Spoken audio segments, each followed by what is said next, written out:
I'd like to call the June 9th, 2011 meeting of the Williamsburg City Council to order. Would you call the roll, please, Ms. Scott? Ms. Knudsen. Here. Mr. Pons. Here. Mayor Holman. Here. Mr. Farley. Here. Mr. Foster. Here. First order of business today is council minutes from the meetings of May 9th and May 12th, 2011. Do I have any additions or corrections?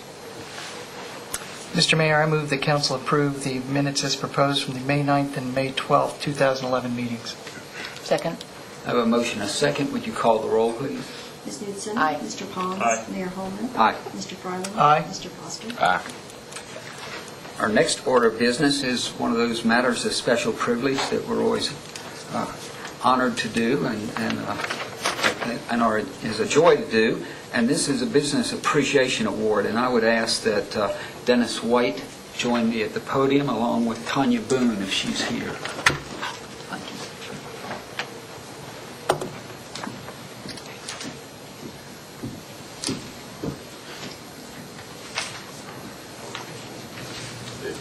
It's here right now.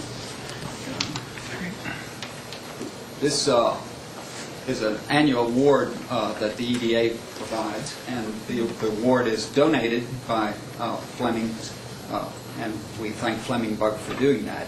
The Williamsburg Economic Development Authority and the City of Williamsburg are pleased to honor Aberdeen Barn of 1601 Richmond Road with the 2011 Business Appreciation Award. Selection criteria for the award include the time the business has operated in the city, the products and services offered, the innovativeness in providing services, contributions to the community, excellent consumer service, and environmental sensitivity. The Aberdeen Barn has operated for 43 years, opening in 1968, the year before I came. The fiscal year ending September 30, 2010 was the second busiest they've had in the last 8 years. The Aberdeen Barn has been in the forefront of environmental sustainability in the local restaurant industry. Some of the green practices they have adopted include recycling plastics, glass, and paper, changing from styrofoam to eco-friendly carry-out containers, participating in an energy co-op that reduced energy bills by 30%. They have averaged 45 donations to local community organizations per year. They have worked with a number of William and Mary student groups on projects willingly sharing their insights and knowledge. And Aberdeen Barn is a past winner of the Taste of Williamsburg People's Choice Award, most recently in 2009. We are proud to count Aberdeen Barn among our city's businesses, and we are pleased to present the 2011 Business Appreciation Award to Aberdeen Barn. Tanya, would you do the honors? Thank you. I really appreciate your contribution to the business community of Williamsburg. And it's a pleasure getting to know you. Thank you. You're very welcome. This is yours. Mr. White, congratulations. Thank Would you. you like to say a few words?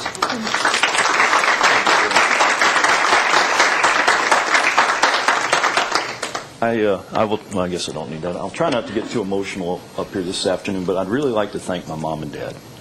My dad started the Aberdeen Barn in September of '74. He was the second owner of it.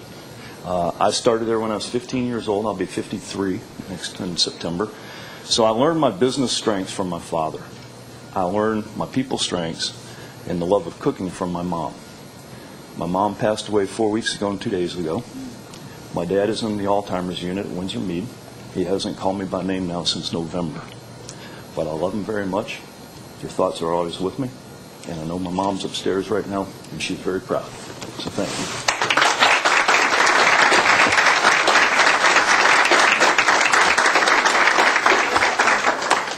That'd be great. Thanks.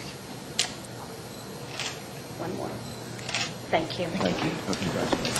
Thank you, sir. I appreciate it.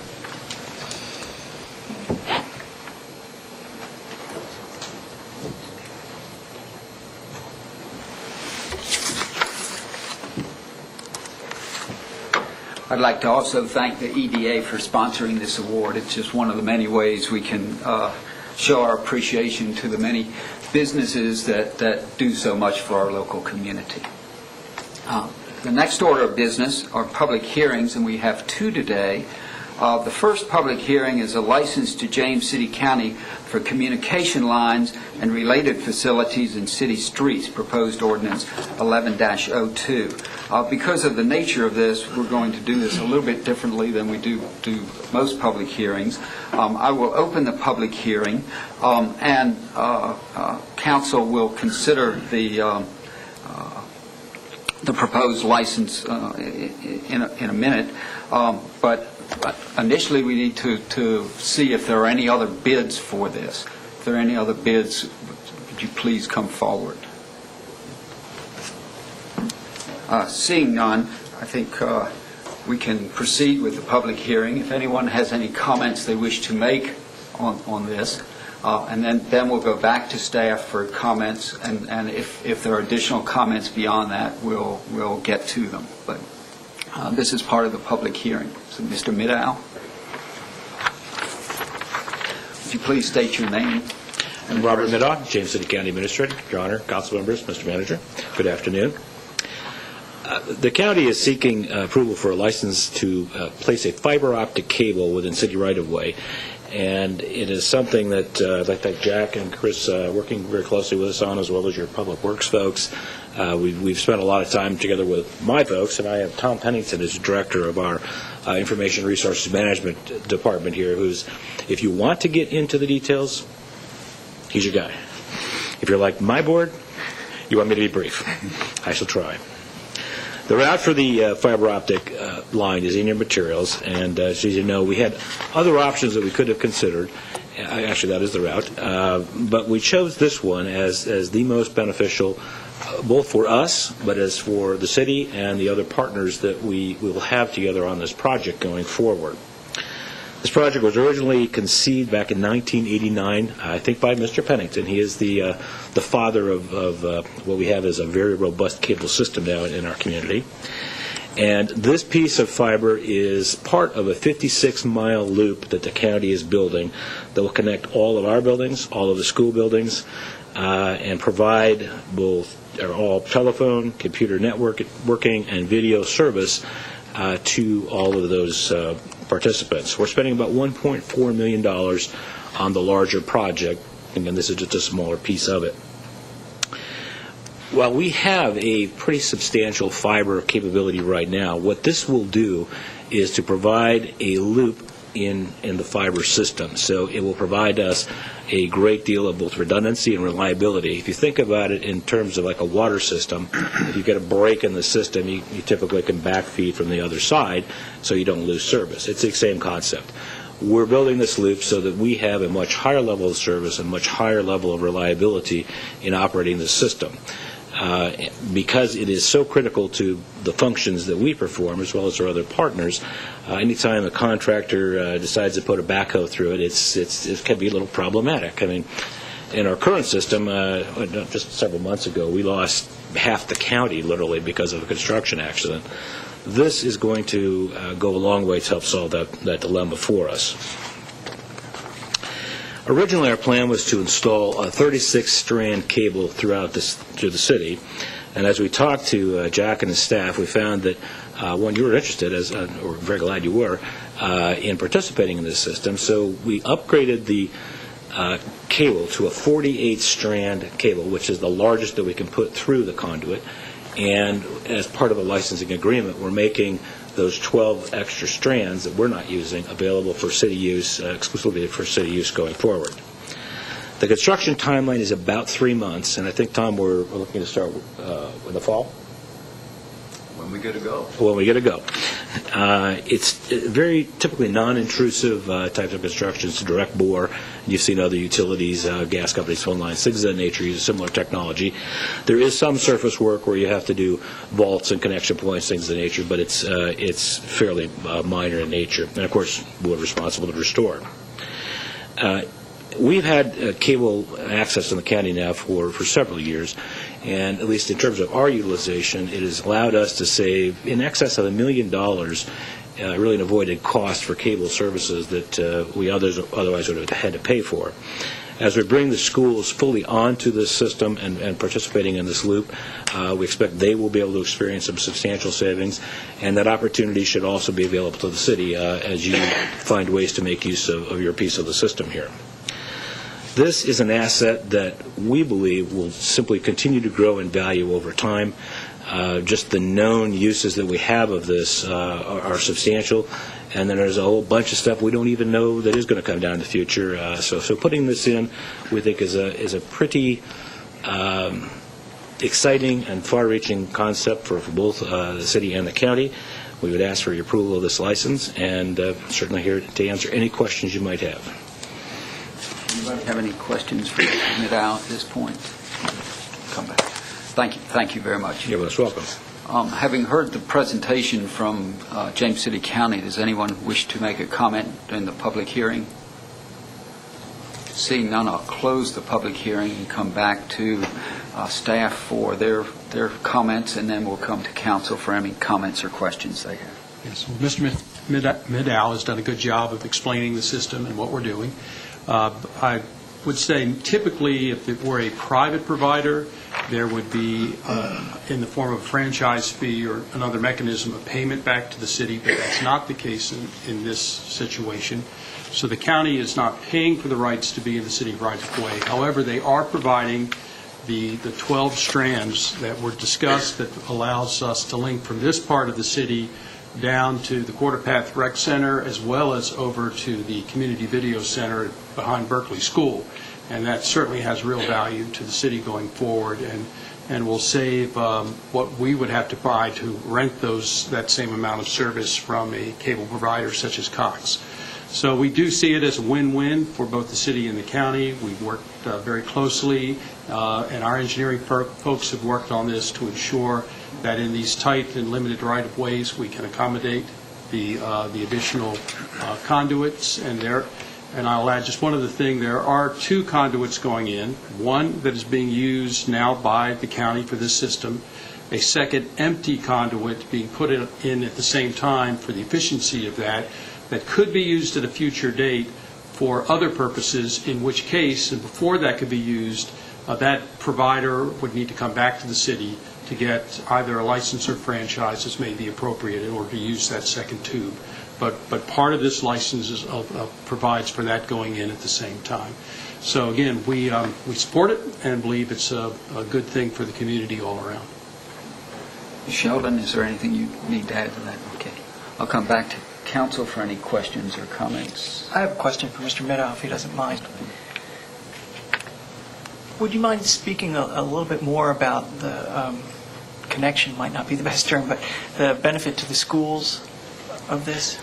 Right now, the school has use of the fiber capability we have in place to do their video conferencing, distance learning. There's a whole 3D video technology that's going to become available they can use.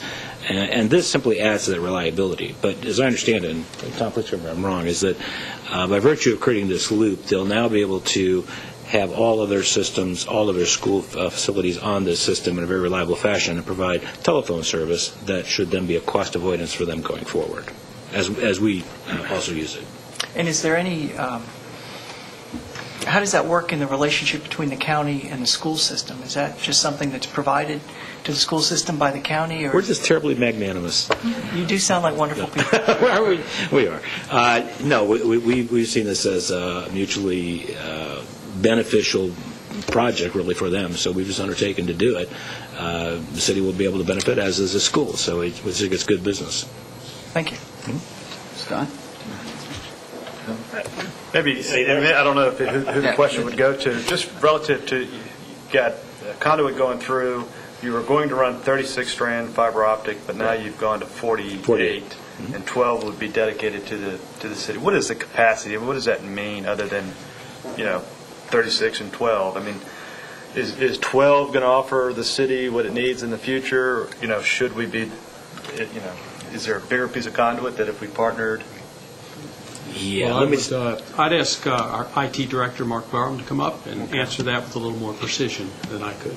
yeah, I'm going to say it's substantial. It's a lot more than we have now, and I can have Tom address our end of it, but please go ahead. The city currently has fiber optic cable that we lease from Cox, connects the municipal building with Quarter Path Rec Center. It also allows us to save money in terms of what we talked about with telephones, things like that. What we're doing here, that's 6 strands that we get from Cox. This effectively doubles that. We use probably less than 1% of what we currently have, the 6 strands we currently have, and this effectively doubles that. So this provides for very much increased bandwidth from now to the future. Okay, thank you. And what we're talking about is only communications that the city would use internally between the two, Quarter Path and... It is, but for instance, the signal from this meeting today could make its way from here to the video center. So it's internal, it's city communications, yes. And nothing that, other than what's distributed from the communication center would benefit the community. I mean, there's no tie-in. Right. This is not, yeah. Public access. Judy, do you have? No, I'm very supportive of this. I think it's another really good example of the cooperation we have between the two jurisdictions. And it's just one more little feather. Does this, and Bob, this may be a question for you or Jack, I'm not sure. Right now, are James Blair, Berkeley, and Matthew Whaley connected to this network, or will this connect them in a way they haven't been in the past? They are currently connected, but what this will do is add that reliability loop so that the service level just increases in capacity. Okay, thank you. Well, thank you. I agree with Judy that this is, I think, a good thing for the county, for the city, and for the school system. Any further questions? If not, I'll take a motion. Mr. Mayor, I move that City Council adopt proposed ordinance 11-12 authorizing the city manager to execute the agreement dated June 9, 2011 between the city and James City County, granting a 10-year license for the installation and maintenance of fiber optic equipment within city streets and rights-of-way. Second. I have a motion and a second. Would you call the roll, please? Ms. Newton. Aye. Mr. Pons. Aye. Mayor Holman. Aye. Mr. Carter. Aye. Mr. Foster. Aye. Thank you, Mr. Middow. Thank you very much for being here. Appreciate it.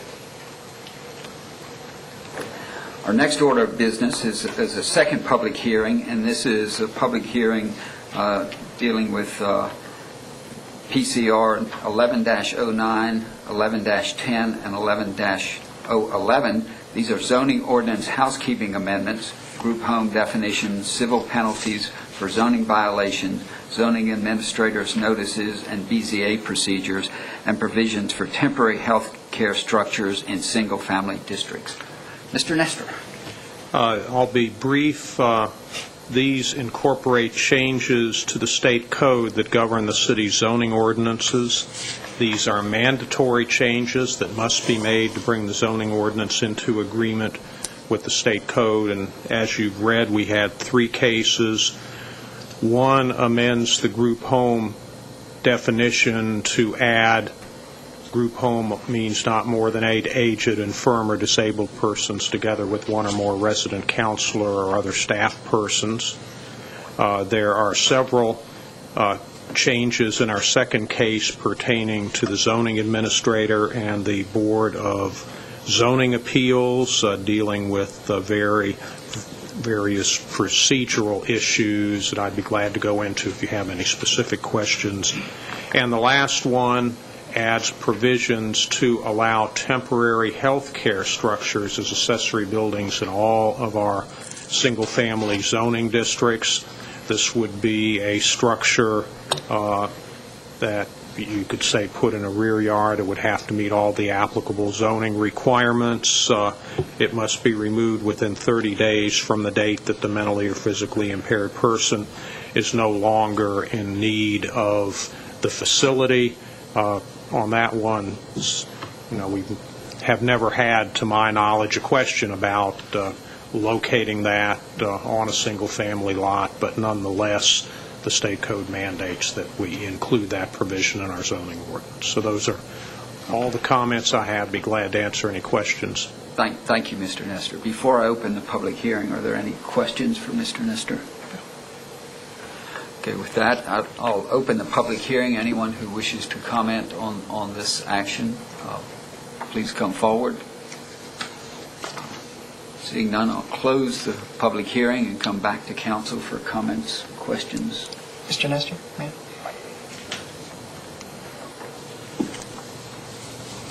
I recognize that we don't really have much choice here. It's always interesting. But could you talk to whether any of these 3 different sets of changes cause you concern as far as the city and what we've tried to accomplish through our zoning ordinances? No, I don't think so. I think the group home definition is in line. That change is in line with what's already allowed now. We've never had a proposal for a group home in the city, but I think it has a neutral impact on what is in there. The zoning administrator and Board of Zoning Appeals changes, these are just procedural changes that have no impact, and some of them we meet already.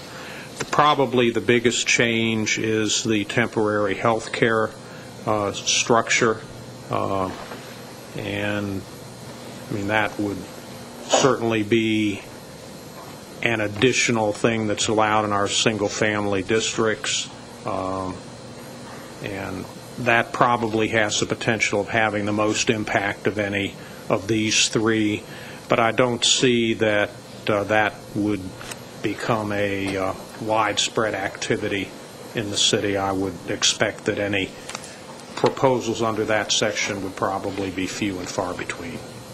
Thank you. Scott?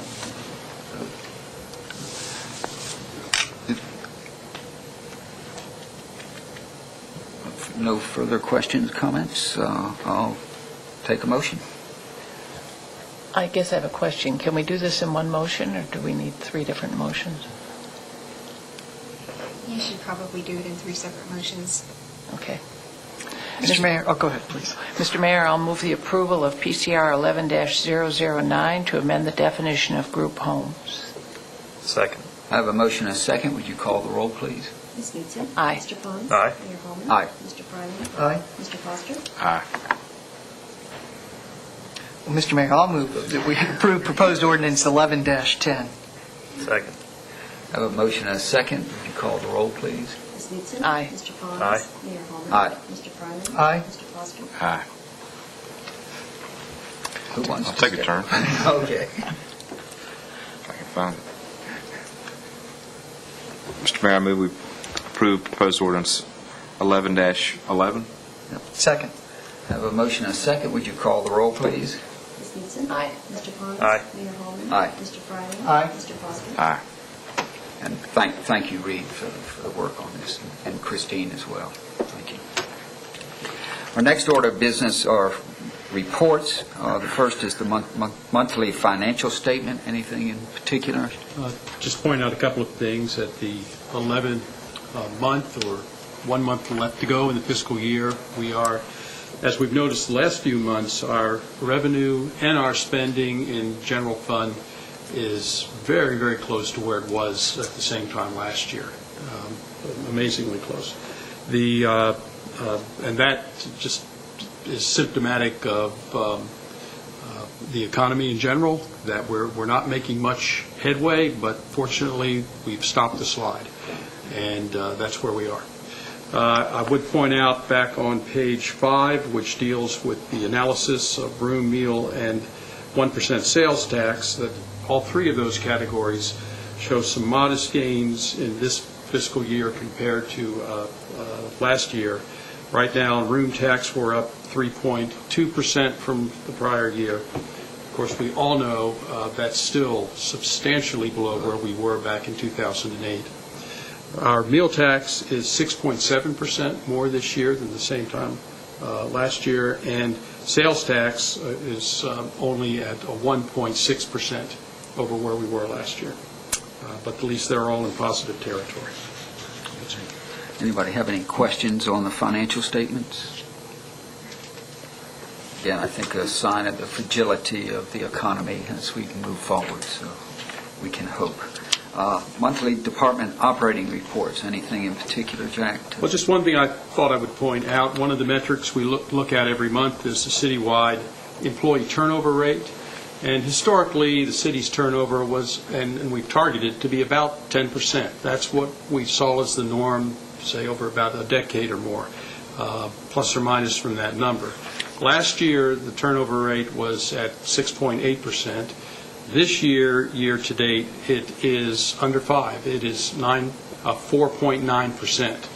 So that's another indication, and my guess is we would see the same thing in a lot of governments and perhaps other businesses as well, where there's not much movement. People are tending, if they have a job, they're tending to keep that job. They're not moving as what would have been the norm in the economy in the past. And again, it's not problematic from the city standpoint at all, but I think it's another interesting indicator of how significant the shift has been in just a few years. Do you think it's at all impacted by the fact that overall there are probably fewer jobs? I do. I think that the ability to move is restricted, and then there's also the appreciation that I'm not going to take the risk of leaving a job and seeing what might happen. People are tending to hang on. I also think this is a very good place to work, and people like working here. But that has not changed. That has always been the case. Any questions about the monthly departmental operating reports? Just a comment. I think it's interesting. We continue to save a lot of money with the iPads, which is very good. And we saved a lot of money on the budget, not printing all those copies of the budget. So it's a real win-win. It is. Yeah. Okay. The next order of business is city manager reports. The first of those is the optimal use of Quarter Path Road. Before the city manager presents his report, I'd like to ask council, I have one speaker's card here. My question is to council, after the city manager provides his report on this, would you be amenable to opening it up for public comment if anyone wants to or not? We normally don't have a public comment period till the end of this meeting, but I have a speaker's card, so it's okay with me. Is that okay with everyone? Okay, Jack, if you could follow. Well, as I pointed out to you in the memo that went out last week, the Quarter Path Road was closed to traffic on May 12 for the purpose of preparing the surface for the Run for the Dream half marathon event, which was done by JSG contractors, former Jack Massey contractors. And once that surface was put in place, we left the road closed for the race, and then at that point I sent you a message which said that we were going to keep the road closed until this meeting in order to make a determination of what to do in the future. The options are, at this point, are really pretty simple. We either go back to the way it was, in other words, open the road back up to traffic.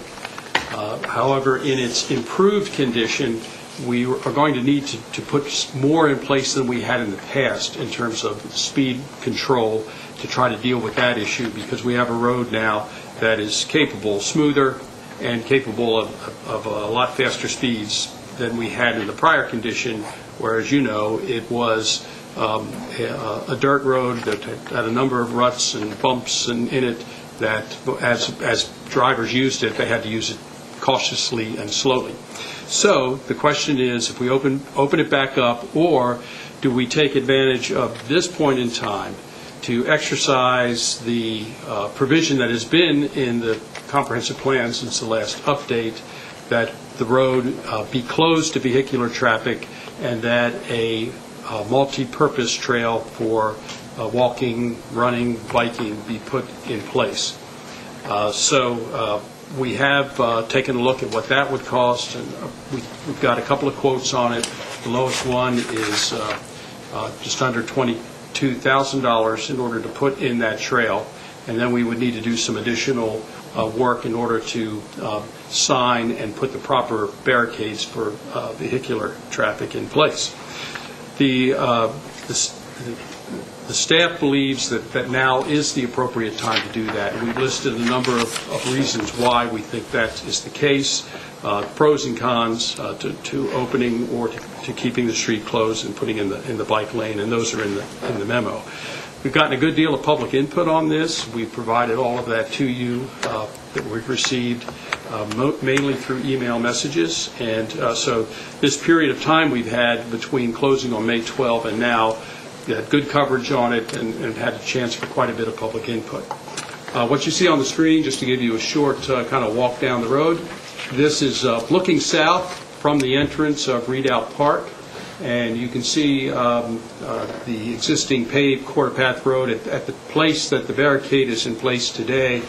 The road becomes narrower and narrower, and then as you move down the hill, this is what you see. Again, the surface with the recycled asphalt material is what you see on the surface now. That's what Gary Massey put down. And on the left, up the hill, if you go back a second, up the hill is Redoubt number 1, which is a sensitive archaeological resource. Long term, if this road were ever put into a standard 2-lane road, it would have to be widened considerably. Additional right-of-way would need to be required on the right-hand side, which is Colonial Williamsburg property. The left-hand side is city park property right now. As you get to the bottom of the hill, this is actually standing on the earthen dam for Tutter's Neck Pond, looking south across the 1-lane bridge that exists today, and the travel lane channels down at that point to cross the bridge. The bridge is actually over the spillway of the dam. Most of the road is on the dam itself. So if this road were ever to be widened again to be a standard 2-lane road, the dam itself would need to be either widened, and this is where the wild card comes in terms of what it would take. It may well take replacing the entire earthen dam. Because of the environmental issues, we are now down in a wetland area. It might be necessary to build a bridge over what is entirely the dam today, and with whatever dam construction took place underneath. And so that's why the costs are unknown, because we don't know exactly what a replacement project would take. However, we did go to Gary Massey, who's built a lot of bridges, and we asked him what he thought it would take, and his best estimate, to put the road in, to renew the dam, new spillway, and construct this bridge across. He thought $10 million was a reasonable number. A couple of years ago, we predicted that we were in the range of $2.5 to $4 million to do the job. So it all depends just what's really required. Then going up the hill, now we are in property that is owned by Riverside on the left, and property owned by Colonial Williamsburg on the right. And to the right is the large old city landfill area that's always been owned by Colonial Williamsburg, but the foundation owns the fee underneath it, and today they put a pasture on that land. And finally, up at the top of the hill, where Quarter Path comes out and heads down towards 199, and you see the new Quarter Path Crossing Shopping Center on the right-hand side. So those are the facts. So we put in the package both the comprehensive plan information, the input received from citizens, as well as a timetable of what occurred when council discussed this back in 2005 and 2006. So with that, I'd be happy to answer any questions. Mr. Clayton's the expert on the constructability issues. Mr. Nestor can tell you about the comprehensive plan. Chief Slogee can talk to you about some of the public safety considerations. So we're at your disposal. Great, thanks. Anybody have any questions at this point? I'd like to open this to the one speaker's card, and then if anyone else wishes, is that okay? Okay. I have a speaker's card from John Tarley. Would you like to come forward? Please state your name and address. Thank you, Mr. Mayor. John Tarley, 112 Yorkshire Drive, as of the end of March. Moved back into the city. Welcome back. Thank you. We never really left. No, I realize that. And I appreciate your letting me speak at this particular point, since it is being discussed. I support letting the road remain open for a number of reasons. First, I'd like to commend, and I know you probably did read Bill O'Donovan's editorial in the Gazette, and I realize that there are some parts in there that may have been a little impolite to members of the city, but for the sake of the general principles of leaving that road open. And I want to speak to just one other issue that he only touched upon there, is the accessibility to city businesses. I read the packet, and I read all the comments that came in, and I just want to be candid and point out I think it's completely inappropriate to comment on Mr. Pons' business being at the end of Quarter Path Road, because there are a number of businesses out down there. There's a reason that a number of those businesses have failed on York Street, between Colonial Williamsburg and Busch Gardens, and that is accessibility. When the bypass for Busch Gardens came in, a lot of those businesses just don't generate the traffic. So anything that we can do to increase traffic to parts of to city businesses. When I served on the EDA, we were always looking for ways to bring businesses in. But if you don't have the traffic counts, you're not going to have that. Now, I'm not saying that the people that this is going to automatically increase the number that we can have a Walmart on Route 60. But anything that can be done is beneficial. I was surprised that fact was omitted from the memorandum as a pro for leaving that road open, candidly. Where we moved to, although we still owned our house in the city at the time, we moved to Kingsmill.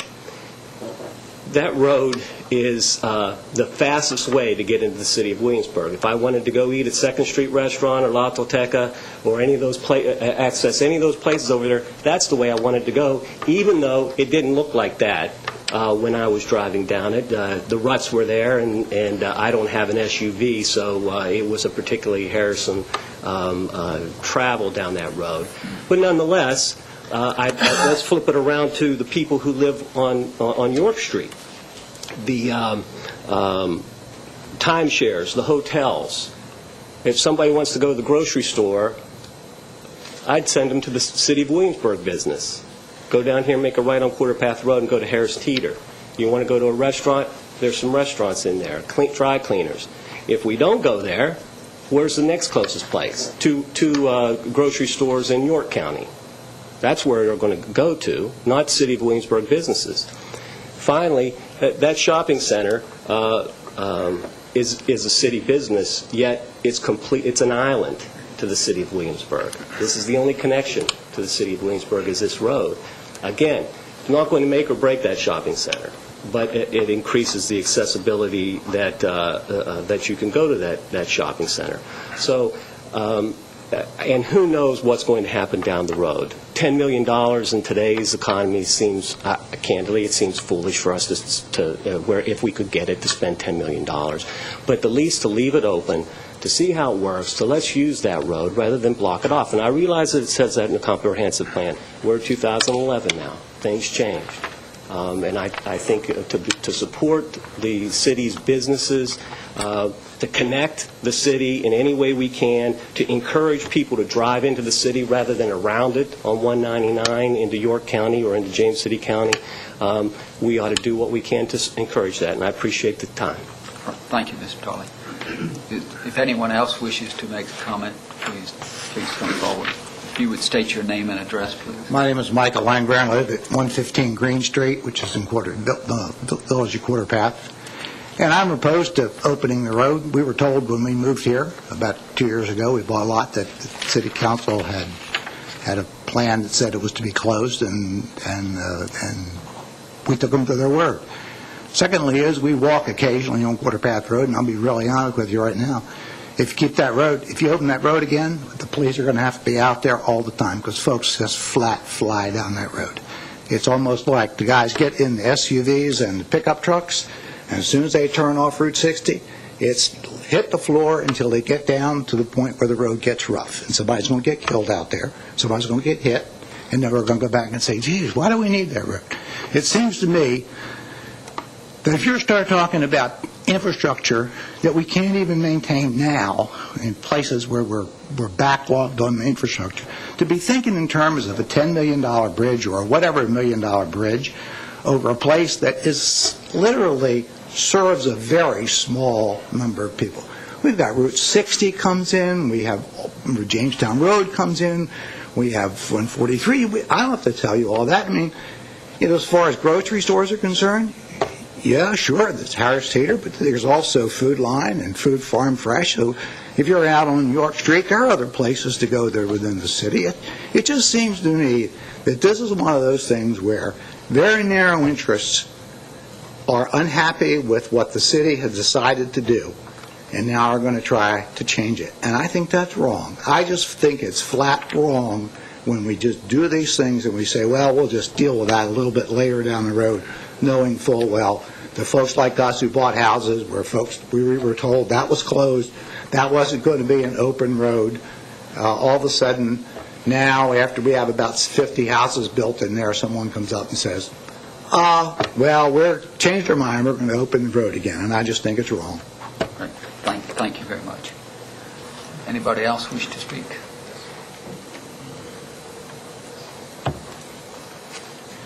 I'm John Whitley. I live at 110 Governor Berkeley Road. I'm not representing any organization, group, or business. I think when just that moment with the city manager taking us down the path and hearing and speaking of the sensitivity, historical sensitivity of that routing, that is a first flag to say, let's stop and think about this.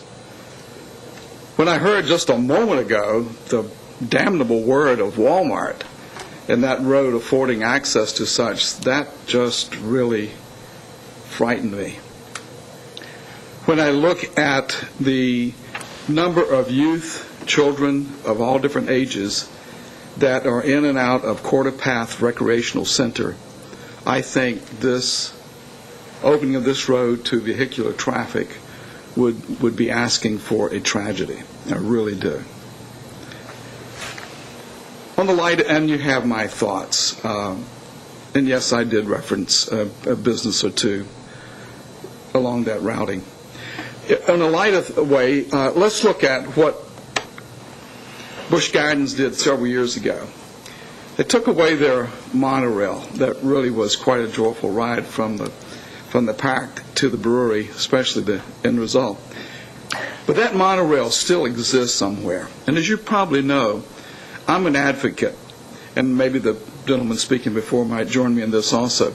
I'm an advocate of putting the third leg under that financial viability stool. And I'm an advocate for dropping a boat-oriented casino right there off of Kings Mill Resort and Spa. I could see that beautiful monorail just coming right through there, right over 60, right down there to a parking lot, bringing our tourists and guests, letting them stay at the inn, use our facility. Now that's levity, but not the casino part. I'm just really concerned that when we're guided by a document that was brought forward by some past members of City Council, because of wishing to seek and maintain the viability of an potentially historic area, that if we go astray, I think we're setting a precedent, I really do, for future behaviors, and that's not right. I'm also concerned, and I've heard it in the street and other places, that a current candidate for a statewide office is a strong advocate of opening this up, maybe eventually to a 4-lane highway, not quite that, purely to benefit his own self and business interest. But back to the reality. Use your best judgment. Use that which the city focuses toward, which I really want to say is preservation, balanced growth, responsible decision-making. I don't want to see a Walmart anywhere close. And I certainly don't want to hear about a child dying because someone came through that road that you opened. Thank you. Anyone else wish to speak? Again, I thank council for deviating from our normal procedures. I'll come now back to council for some questions, and I have a couple if I could start. Mr. Nestor, this may be for you. This stretch that we've just seen pictures of from Redoubt 1 to the shopping center, is that the only original part of Quarter Path Road that's still pretty much in existence, or are there other parts of the original Quarter Path Road that? The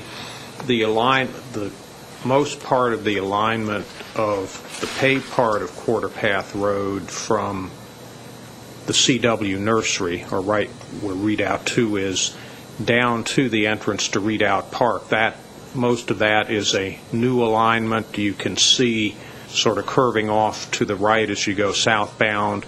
There's a portion of the old alignment of the road. As you come down between the Redoubt and the bank on the other side, you're in where the original alignment of the road is. And of course, adjacent to the village at Quarter Path, prior to the improvement of that road, it was much narrower and much closer to the original alignment. The road is still in the same place, but much improved. And what about it, and if you kept going into the county, is there anything left of the original Quarter Path Road? I'm not sure once you get into the county. So this may be the only sort of section that's is the original alignment that, at least in the city, that the British troops marched up, right? There's in the plan for the Riverside development, there's something called Redoubt Road. Would you tell me a little bit about Redoubt Road and exactly what that would do? Okay, Redoubt Road would essentially bypass the section of Quarter Path Road that we are talking about closing. It would connect to Quarter Path Road right where the multi-use trail comes back into Quarter Path Road between Redoubt number 2 and the Colonial Williamsburg Nursery. The road will go directly, will go east for a while, and then it will curve down through what's proposed to be a residential area north of Tutter's Neck Park. This road will go down the other side, on the other side of Tutter's Neck Pond. It will tie into Battery Boulevard at the roundabout in the center of the development, and will then you could get on Battery Boulevard when that is completed, and that will reconnect with Quarter Path Road at the entrance to the Quarter Path Crossing Shopping Center. So that conceptually provides a parallel correct way to do this, although that's in the future. In the future.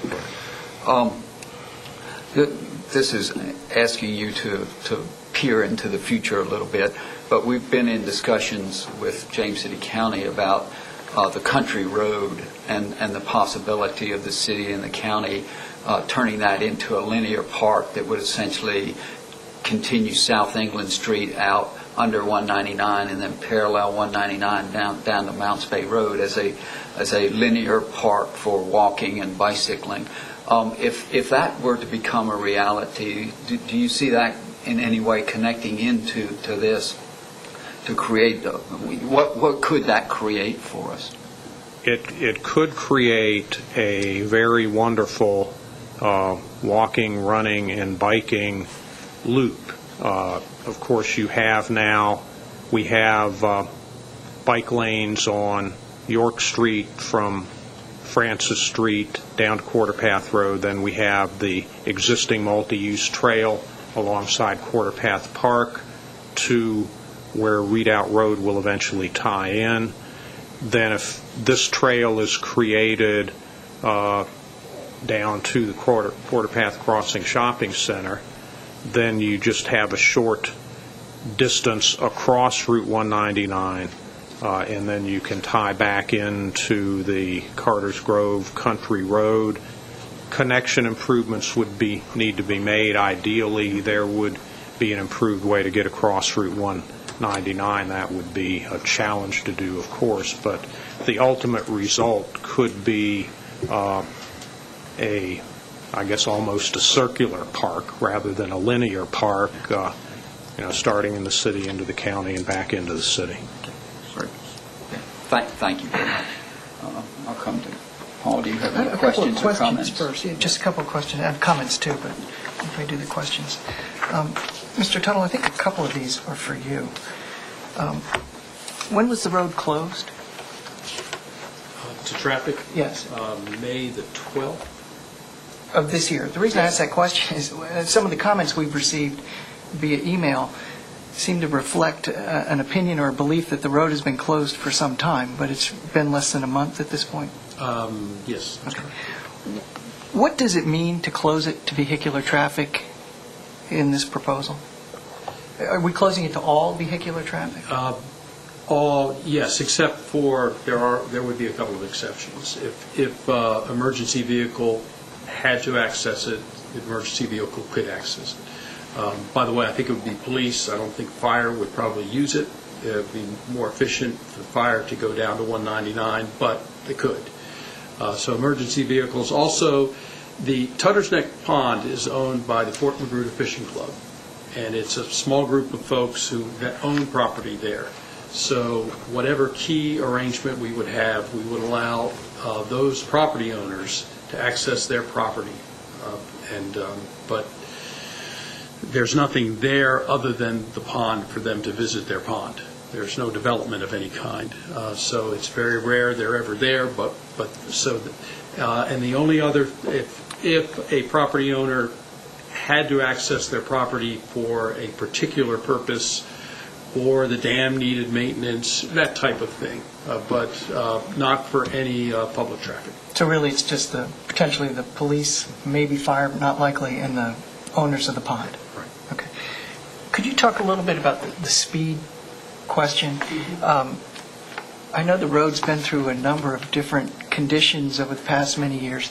So periodically it's been regraded and it's drivable, but when it's in its more natural state, you could go 5 miles an hour and that's about, at least I felt that was as fast as I could go on. What are you anticipating the speed to be in the improved state?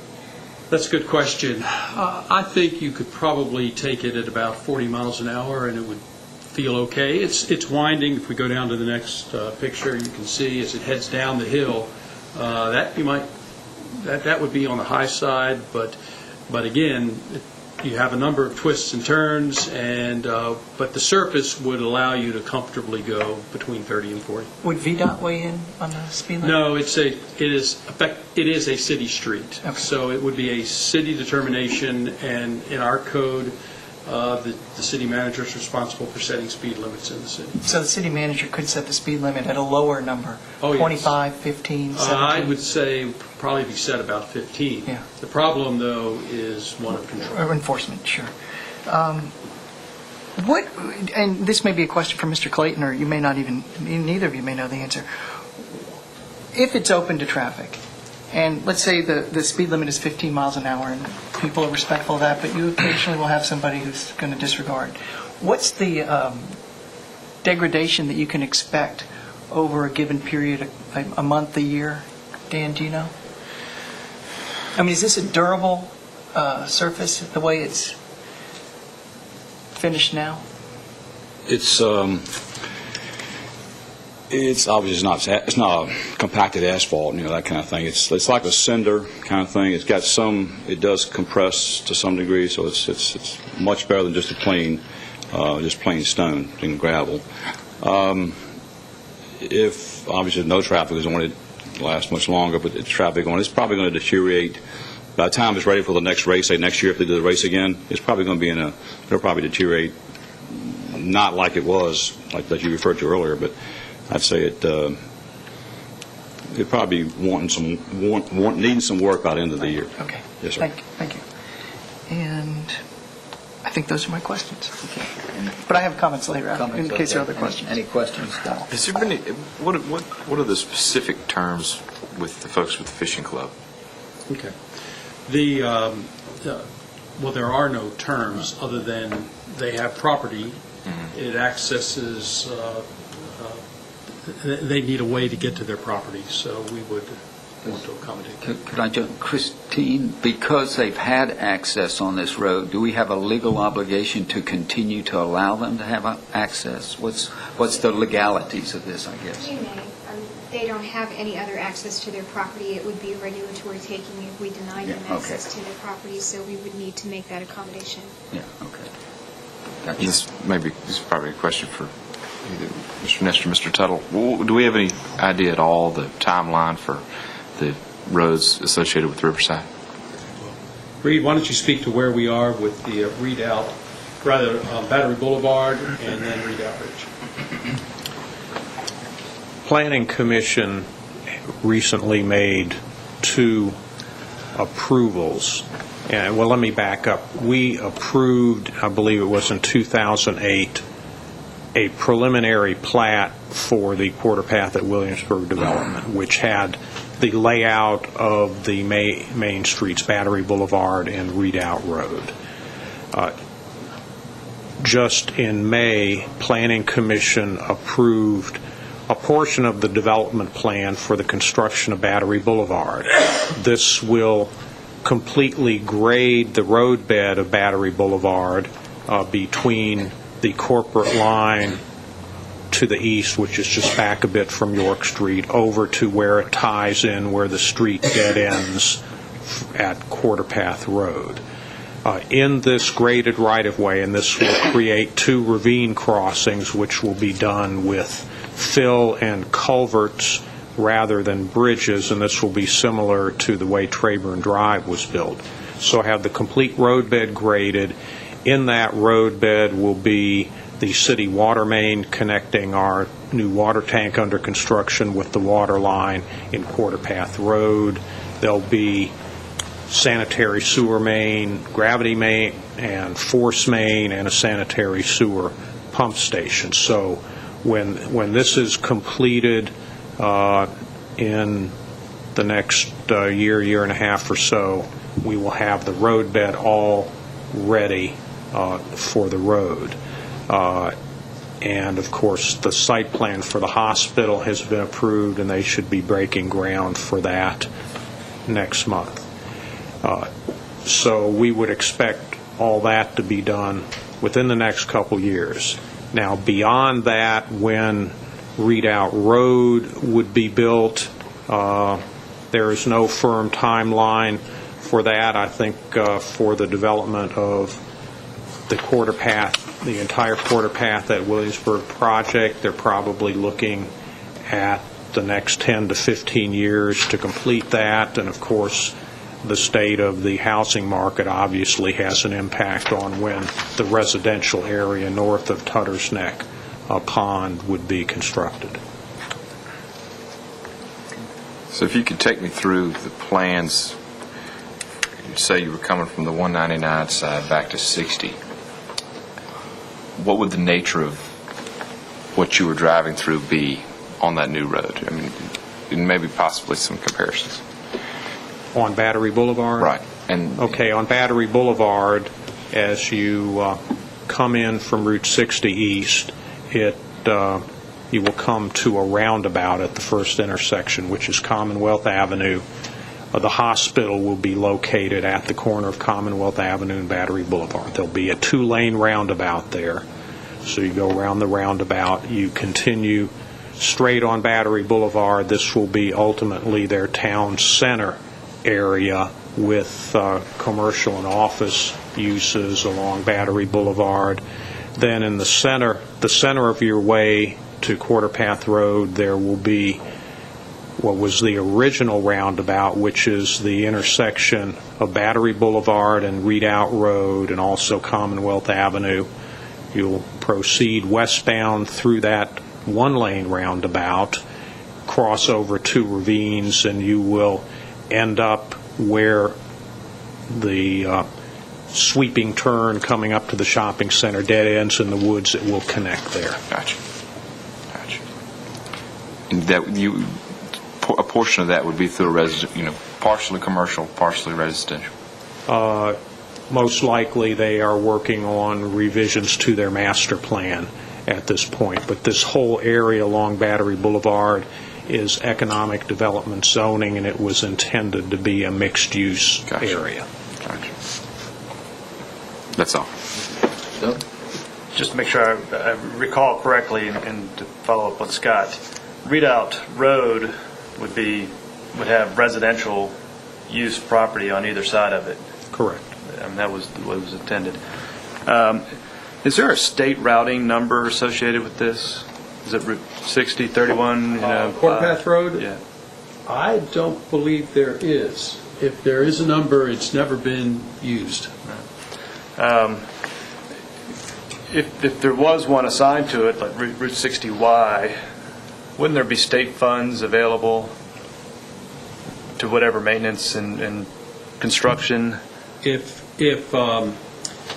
any road in the city were brought up to VDOT standards, such as we did with Trayburn Drive, there was no road that existed at all. Once it was constructed up to state standards, then the city essentially applies for state maintenance funds. And what it amounts to is we get state maintenance funds every year based on the mileage, the lane mileage of roads in the city. And when new roads come into the city, whether they're in a subdivision or wherever they might be, and that adds to the mileage in the city, then that adds to that increment for a state maintenance payment. And the state has kept up with those.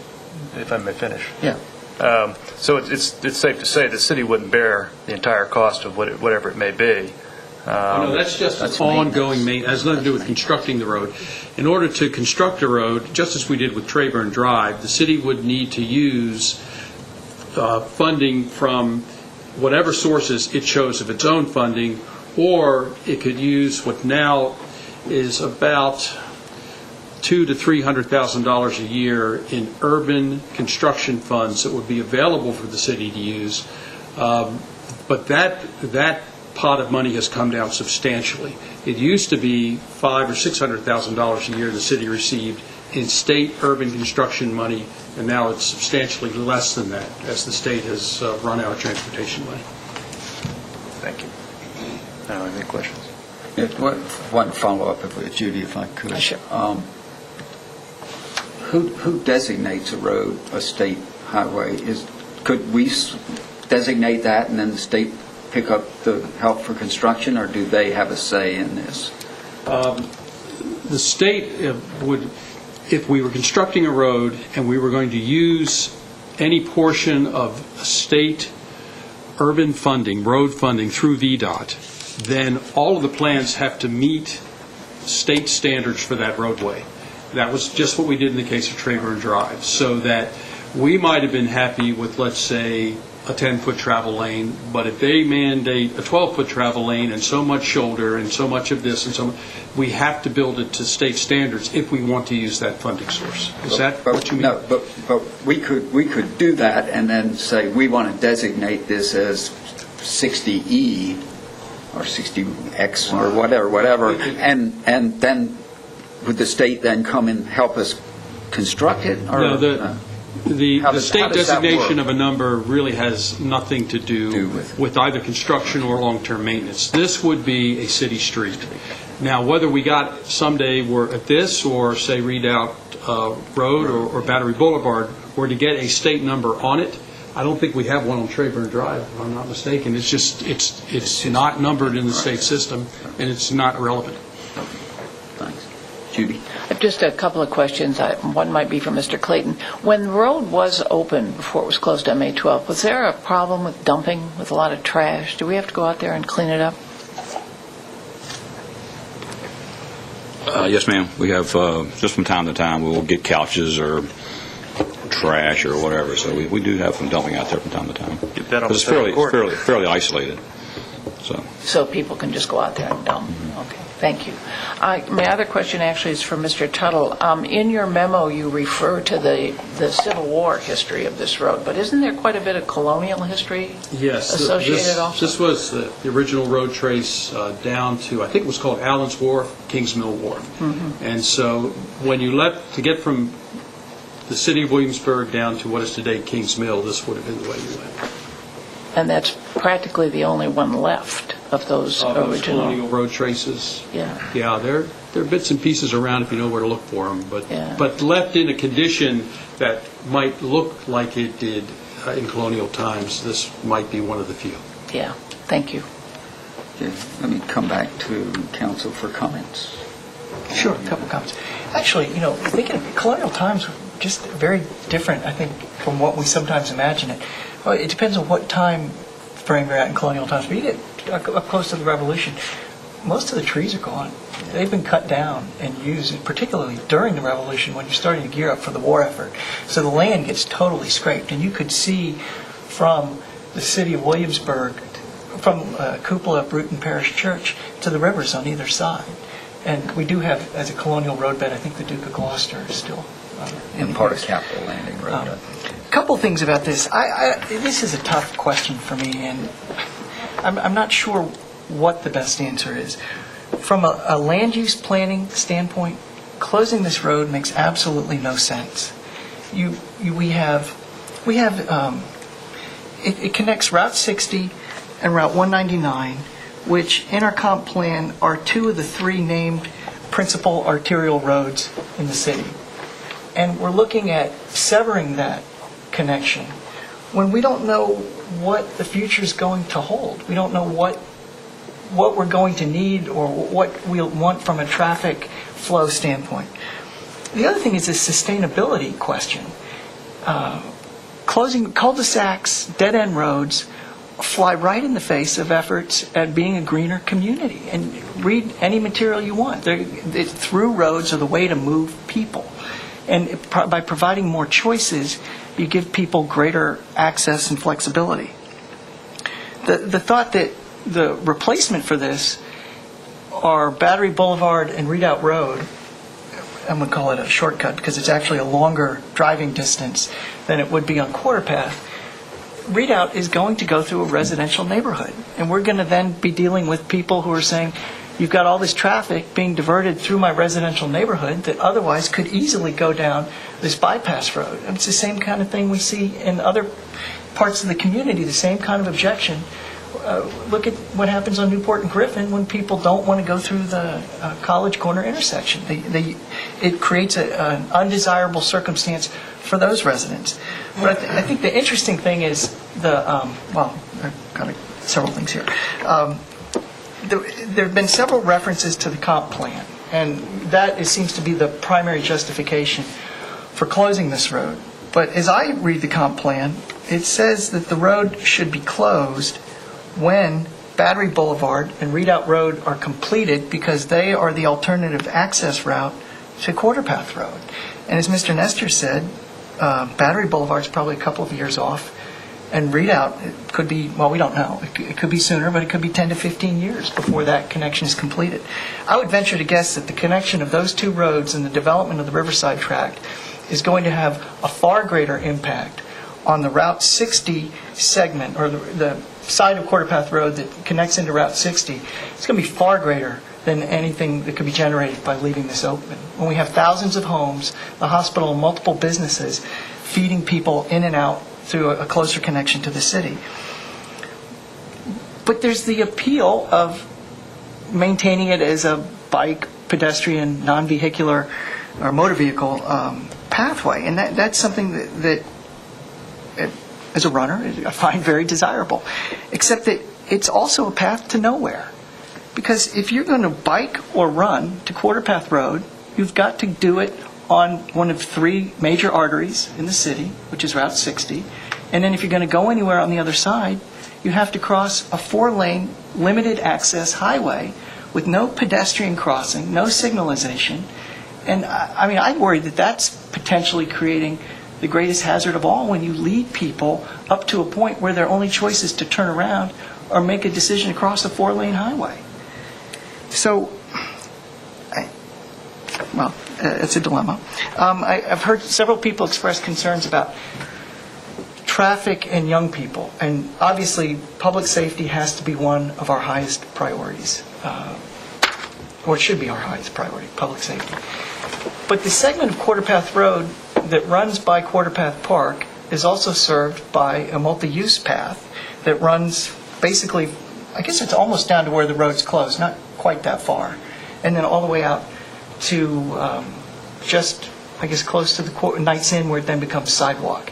And so we already have provided a means for bicycles cyclists, pedestrians to be off of that section of the road if it's reopened. I think long-term, if we ever had the funds to fully repair, maintain this road, I think that what would make sense then is to look at it, and I know it would be difficult, but to look at doing it in a way that provides not only a motor vehicle surface, but also extending the multi-use path the entire length of Quarter Path Road so that we accomplish both objectives and still provide safe pedestrian access along the road, at least up to the shopping center while cars are moving on that road. I realize there are real problems with the topography there, and that would create other issues with whatever crossing we had over the spillway and the dam. But I think that's, to me, what makes sense from a land use strategy, from providing an environmentally friendly, sustainable means of people moving through the community, and one that allows people on foot, people on bikes, and people in cars to enjoy this road, just as people in cars enjoy the Colonial Parkway every day. There's a real attraction. In fact, that's why it wasn't meant to be a commuter route. It was meant to be a connection between two national parks where people in their vehicles could enjoy the scenic beauty of the area. So I don't know which way I'm going, but I'm just torn. I just wanted to share those thoughts. Scott? I echo some of Paul's points. Generally averse to cul-de-sacs. Localities in Northern Virginia are moving away from that model due to decreased connectivity between independent developments. Also, share Mr. Tarley's concern for the connectivity to Quarter Path Crossing. I don't want that to become an afterthought, kind of in the corner of the city. At the same time, I'm mindful of the folks in the community that want to use this as a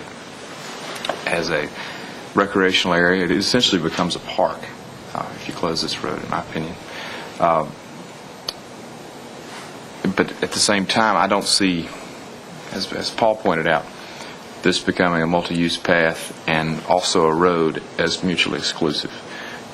Down the road, those two things can happen simultaneously.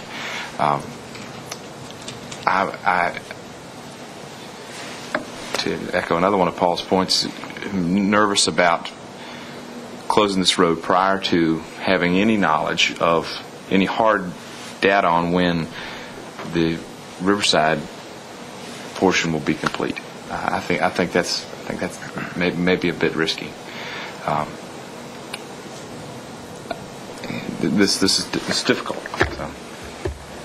Thanks. I'd be repeating what's already been said. Clearly, I was on Planning Commission some years ago when the question came up and advocated the recommendation to leave the road in its current state with future potential for development as it had been in all the previous comp plans before. I guess a comment that I have, just reflecting on one of the speakers, having been promised by the developer that the road would be closed.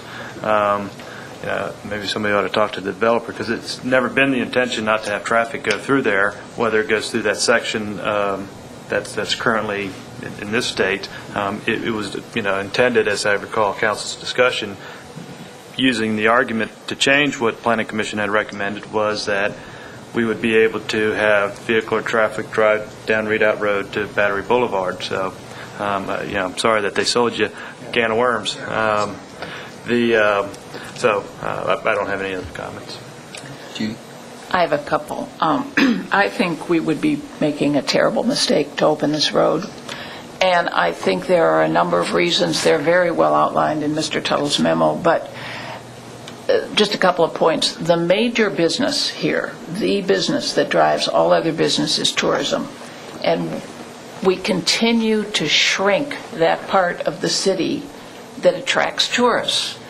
We open this road, we're taking away another thing that might attract tourists, ecotourism, bikers, expanding Redoubt Park, talking about the Colonial Trace Road, all the kinds of things we have to offer here, we take away in our urge, our compulsion somehow to look like everybody else in the United States. This idea that adding roads is always a good thing, I can see no compelling need to go back and forth between 60 and 199 for the few cars that were using it before on a really bad road, which can't be good for the springs of your car. One of the emails we got talked about how it was wonderful he could take his Jeep there. It was the only place in Williamsburg that he could go off-road in his Jeep. This is not a road for the community. This is just, it's like a toy almost in some ways for some people. I think there's a safety issue. Mr. Clayton pointed out the road will deteriorate if we use it. We're going to have to spend money to get it back up for the race or for whatever. I'd rather use that money for some of the roads in the city that need work. We've got a lot of roads in the city that could use a little work. And why do it for a road that's not going to be used that much? I think the comp plan does talk about how we need to preserve that area. We still don't know what Riverside's going to do. I continue to believe that there have got to be a lot of changes in that whole area because of the change in the economy. I was on Planning Commission when we saw their original plan. I can't believe they're going to go ahead and do a lot of what we saw. And I think Mr. Farley made the comment, we don't know what we need, and that's right. We don't know what we need yet. And so what's the point of opening the road? Why don't we preserve it? Why don't we preserve what we've got there and see what we need? Because I don't think I have not seen a compelling need for this road at all. And finally, the major thing for me is that of all the memos and emails and things we've gotten, the people who live on the road don't want it opened. And I think so very often public officials are torn between doing what's right and doing what people want. And in this case, I think we can not only do what's right, but we can do what the people who live there want. And I think that's a really important thing. Thank you. Thank you. I've spent some time with some of our documents, comprehensive plan, statement of goals and objectives, and there's some words that continually come up in those documents. The words like the unique character of this place, the natural and man-made environments of our best places, the idea of continuing to promote heritage tourism and to serve pedestrians and bicyclists. And it seems to me that when we think about sort of those words that we use to describe sort of our vision for the future, that it makes some sense that those words and closing this road have some connection. I also been thinking about this, and soon after I came to Williamsburg, this was about almost 40 years ago, there was a debate about closing the Duke of Gloucester Street. And many of the arguments that I'm hearing now for keeping this open are exactly the same arguments that I heard 40 years ago about keeping the Duke of Gloucester Street open. Well, 40 years later, that decision to close Duke of Gloucester Street looks pretty good to me, and it looks like the businesses that are on Duke of Gloucester Street have benefited from the decision that was made, not keeping the street open. Let's look 30 or 40 years into the future and think about, okay, what would this look like in 30 or 40 years with this road closed, connecting to the possibility of a linear circular park that would give access to the colonial area, the beautiful countryside that we have here, the Civil War heritage site that we have here, and that as I think about the businesses along Route 60, what could be better for them than to advertise, this is what we have right at our doorsteps, your ability to access this wonderful heritage of the colonial times, the Civil War, and the beautiful countryside that we have here to offer. And all of that would be a walking, bicycling trip, very easy trip from there. So as I look at it, it makes more sense to me from a business standpoint, from an environmental standpoint, and from the standpoint of how we envision our future to, in fact, leave this road closed and develop it as part of a linear, ultimately circular park that connects some of our most treasured possessions. I have a couple more comments. Yes, sir. Yeah. Ms. Knudsen talked about we don't need to keep adding roads. We're not talking about adding a road. We're talking about taking a road that currently has public access out of access to the public in motor vehicles, which is what it was designed for. And so we're not trying to pave over everything. We're just trying to keep people's ability to get from one place to another as it has been.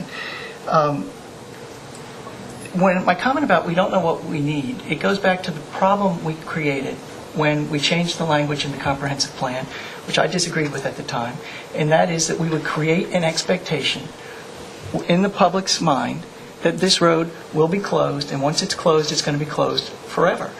I don't like to make those kinds of decisions when we don't know what we will need from a transportation standpoint. And look at the impression we've given people by just saying that we're not going to close it now, but we'll close it in the future. And that's been translated to, well, the road's going to be closed. And at a time when we don't even have the contingent or the conditional activity that was going to justify the closing of the road. If it comes back to the comprehensive plan, let's use the language in the plan. And that says this road can be closed or should be closed. Well, I'll read it to you.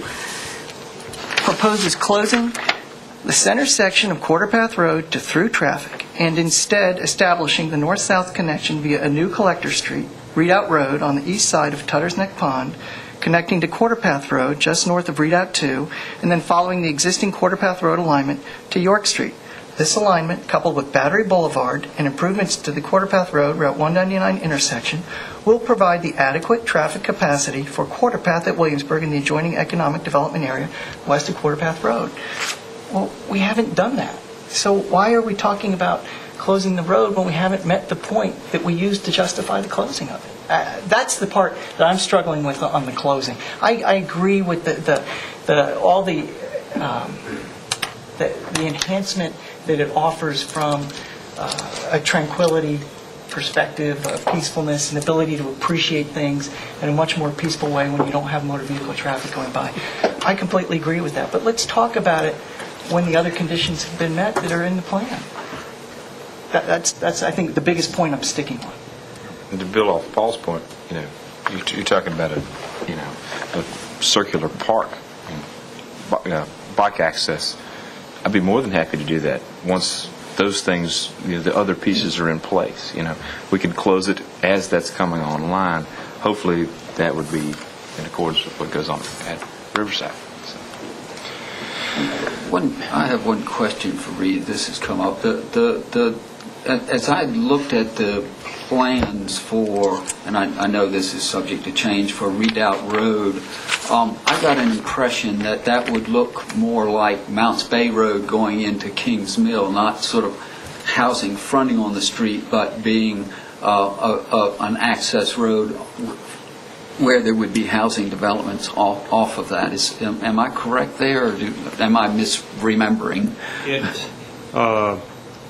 It was designed in the approved preliminary plat to be a two-lane road. The original concept was to have parking on the sides of the road and sidewalks on either side, and the road lanes were to be wider to allow for both bikes and cars.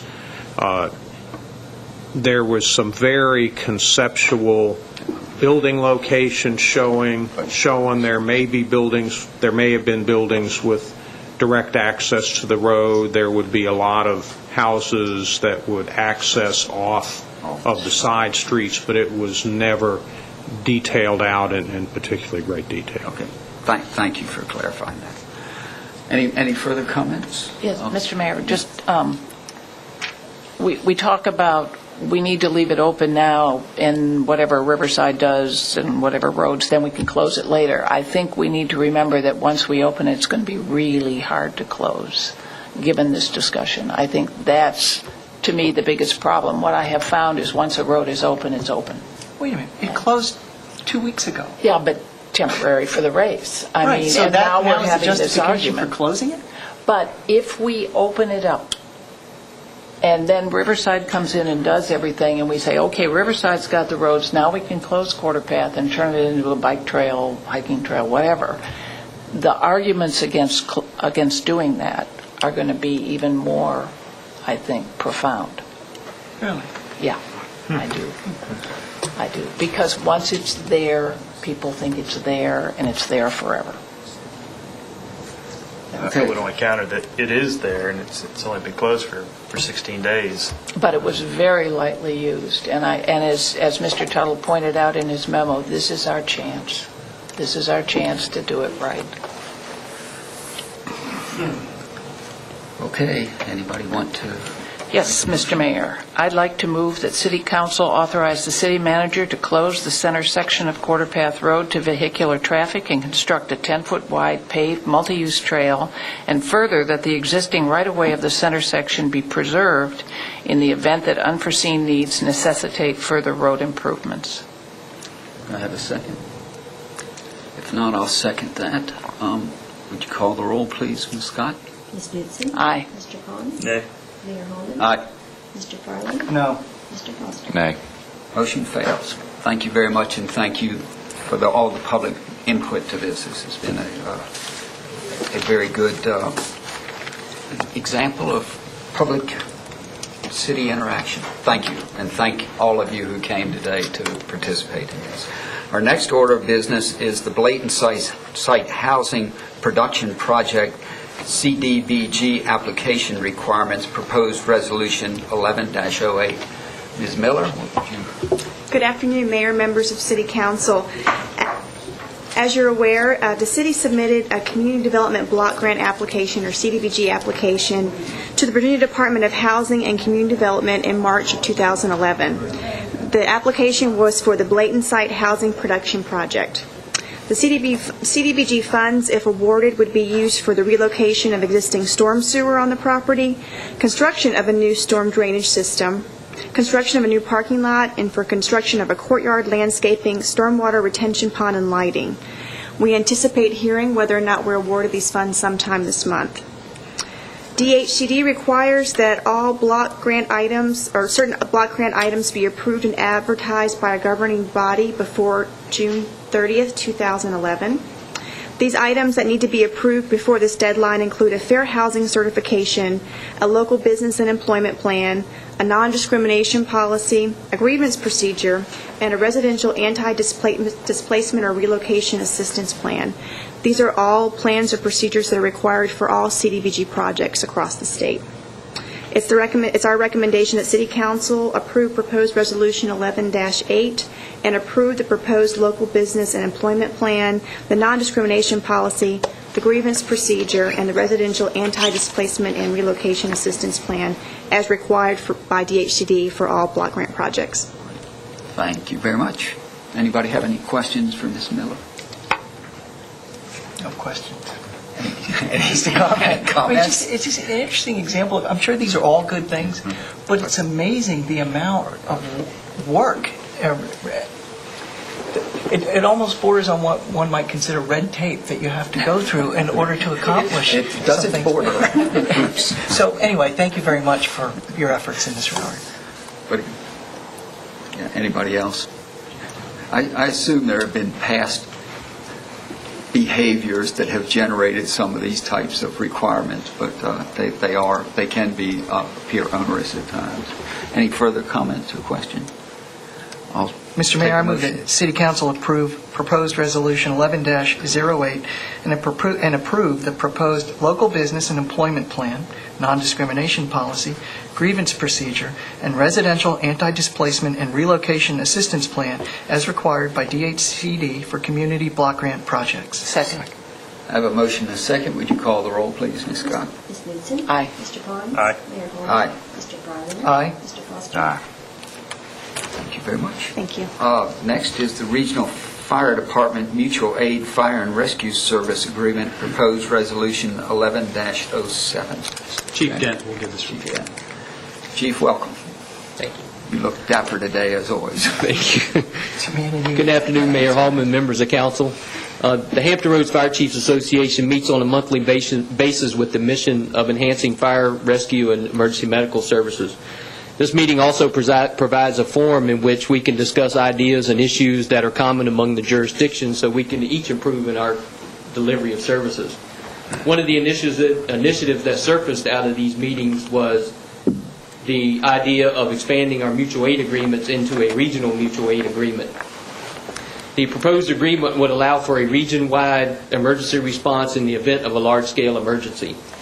The proposed agreement provides for mutual aid assistance to and from participating jurisdictions for incidents involving fire, emergency services, and rescue.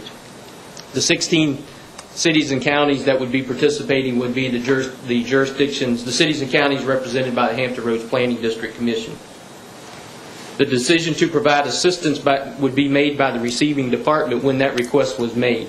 We're under no obligation to provide the assistance. At the time it's requested, it would be dependent on the resources that they're requesting and the availability of our ability to cover the city based on what they were requesting. Obviously, as one of the smaller jurisdictions, this benefits us, but more than likely in a wide-scale emergency, we're going to be requesting additional resources rather than providing that to some of the larger jurisdictions. However, this agreement does not alter our current mutual aid response procedures that we have with our neighboring jurisdictions of James City County and York County. On a daily basis, they call, we go. That's a standing agreement and response procedure that we now have in place. As you're aware, we have some other mutual aid agreements with other Hampton Roads jurisdictions, and this agreement would supersede those existing agreements and combine them into one single document. We're fortunate we don't have, some of the other localities have many more mutual aid agreements than we have, but it really takes all of these and combines them into one single document, which provides everybody that mutual aid assistance agreement, but it also, the maintenance of those agreements, it really narrows it down for the localities to only focus on that one agreement. Each of the jurisdictions' legal departments have reviewed this agreement, and they've all agreed on the language provided in the agreement. And Ms. Shelton worked on that with the other legal departments with the jurisdictions that are participating. So I'd be happy to answer any questions you might have about the proposed agreement. Anybody have questions I have or one comments? question. Chief, could you talk a little bit about how we would formulate a response using a hypothetical? Let's say there was some significant issue in Norfolk. Now, I know it's hard to imagine one of our fire engines making it all the way down there or more through the tunnel and doing that. But if something happens and the decision is made that there are resources available, is there a mechanism whereby Williamsburg, James City County, and York County collectively make that decision about the combined resources and what can be distributed, or is it individually up to each locality? It would be individually up to each locality. As I said earlier, first of all, our number one concern would be to make sure that the city of Williamsburg is covered. And then each locality would make that decision individually. Again, it's not likely that the larger jurisdictions, Virginia Beach, sure, Newport News, are going to be requesting resources from us because they understand the size of our department and that we don't have as many available resources as they have. If we have something available to send them and we make that decision that we have it available, even if the possibility of calling in some extra folks to staff apparatus, then we would make that based on the request that was made. I guess another way of maybe asking the question is, because of the mutual aid agreement we have with those two neighboring jurisdictions, is there any intention of consultation beforehand so that you're looking at the collective assets for the mutual aid area and determining which of those, when put into a pool, makes sense to send to another jurisdiction? Yes, sir, absolutely. Okay. And one of the things we work with very well with York County and James City County is if we're aware of an incident that's even drawing their resources to a particular incident in their city or county, or in the two counties, that we're able to relocate apparatus to a certain area to help them cover their district, which could happen in a region-wide. If James City elected to send some apparatus, say, to Norfolk or Virginia Beach or Newport News, they may request us to backfill one of their stations to cover that area while they take those resources to those jurisdictions. Thank you. And could I Yes. add one thing? There's also specialized equipment in various jurisdictions, and this is at least what I understand from talking with Chief Dent. And the request may be as specific as you have this additional equipment or these specialized skills, and we have a situation where we need these. So it doesn't necessarily mean a fire truck is going to go. The request might be for some other type of rescue service or some specialized piece of equipment that can go on any city vehicle. Or personnel who have Or certain skills. specialized teams, dive teams, hazmat teams, technical rescue teams. It doesn't necessarily mean that a piece of equipment's going. They may just, because they may have those resources, but they just need additional staffing trained in that particular skill to assist. Thank you. Any other questions for Chief Dent? Just kind of maybe rhetorical. I think in general, it's always good to help our neighbors whenever we possibly can. Before this agreement, would we not run down to Virginia Beach if they called? If they made the request and we had the resources available, we would have done that prior to this agreement. Right. But that's one of the reasons for this agreement, to make sure that everybody's covered under one agreement with all of the localities agreeing on the same language in the agreement, which amazingly it was a short process. Some people envisioned it being a long process for everyone to agree on the language, but it really was a short timeline that this agreement came about. This is very similar to the other mutual aid agreements that all the jurisdictions have in place with various other jurisdictions. And what this agreement does that would not be in place with an informal sending equipment or personnel is who's in charge on the ground once they get there and how those commands are issued and who's ultimately responsible for what. Yeah, thank you. That helps. Any reason why we shouldn't do something like this? Why we shouldn't participate? No, absolutely not. In fact, as I said earlier, I think it benefits us more because we don't have the resources that other folks have that would be available to us with this agreement. Thank you. Any other comments or questions? Mr. Mayor, I move we approve Resolution 11-07, a resolution approving the terms and conditions of an agreement for mutual aid and fire rescue services and authorizing the execution and implementation of the agreement. Second. I have a motion and a second. Would you call the roll, please? Ms. Vincent? Aye. Mr. Pons? Aye. Mayor Holman? Aye. Mr. Fryland? Aye. Mr. Foster? Aye. Our next order of business, thank you, Chief Dent. Our next order of business is a supplemental appropriation for general, sales tax, utility, and law enforcement block grant funds, proposed resolution 11-06. Yes, Mr. Sarah is at a Government Finance Officers Association meeting, so I'll give this report.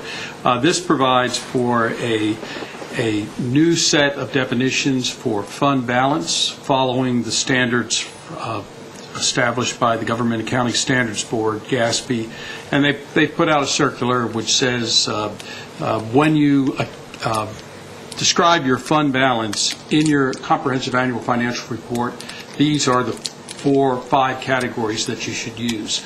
So it doesn't change anything in substance, but it does change what you'll see in the CAPR report, and particularly you'll see now assigned fund balance and unassigned fund balance. And effectively, most of the fund balance the city has in the general fund will show as unassigned fund balance, meaning it can be appropriated. The resolution does provide the existing policy that the city has, which it's a intention to maintain a 35% fund balance in order to as a rainy day fund. So the recommendation is you adopt the resolution, which will do that. Are there any questions or comments? I think we moved from item 4 to item 5. I'm sorry. No, that's okay. No. This is a supplemental appropriation. Just for anybody following on their agenda.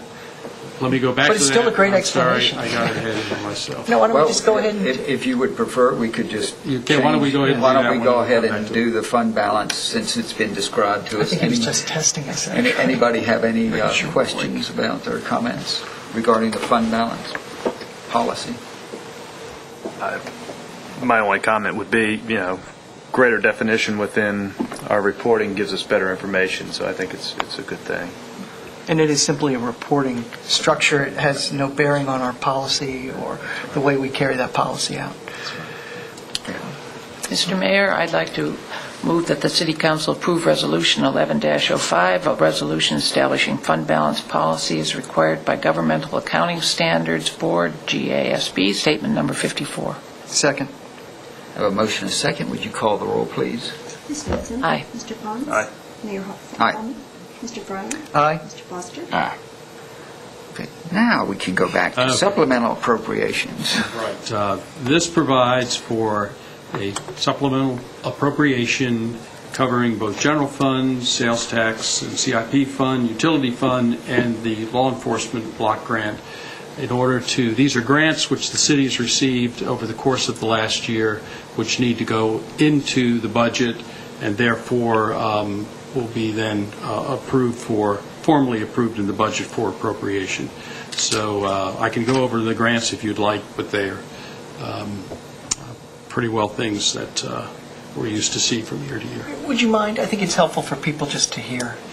Yeah, under the general fund, there are 5, including a VML safety grant, a planning study grant for the Blayton project, a justice assistance grant, and also a park service grant called for Waller Mill. Those are all relatively small, plus a $25,000 grant for radiological emergency services through Dominion Virginia Power.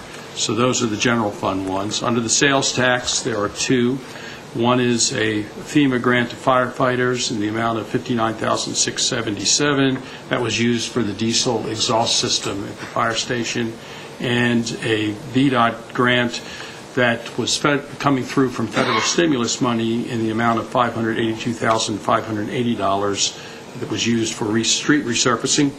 Utility fund, we received a $1.65 million proffer from Riverside for the water tank that is now under construction, so this is formally receiving that and rebudgeting it. And the last one is a law enforcement block grant of $3,721. Anybody have any questions or comments? It's all good news. Mr. Mayor, I move that City Council approve proposed Resolution 11-06, a resolution amending the general sales tax, utility, and law enforcement block grant funds for the City of Williamsburg, Virginia, for fiscal year ending June 30th, 2011. Second. I have a motion and a second. Would you call the roll, please, Ms. Scott? Ms. Whitson? Aye. Mr. Pons? Aye. Mayor Holman? Aye. Mr. Fry? Aye. Mr. Foster? Aye. City attorney reports. Any unfinished business? Do we have any new business? I don't think we have any appointments at this point in time. Before we move on, I wonder if we couldn't go back to Quarter Path Road just briefly. One of the things that we all know where we stand today, I wonder if there isn't a way to offer some traffic calming measures. If the road, since the road's going to be open to traffic and there's concern about speeds and the degradation of the road, if there isn't, something that maybe the city manager can look into with maybe Mr. Clayton and come back with a recommendation just to help calm that traffic. Or if they may be able to just implement it without necessarily coming back, but reporting on it would be helpful to know. I'd like to know what it costs Well, when we get there.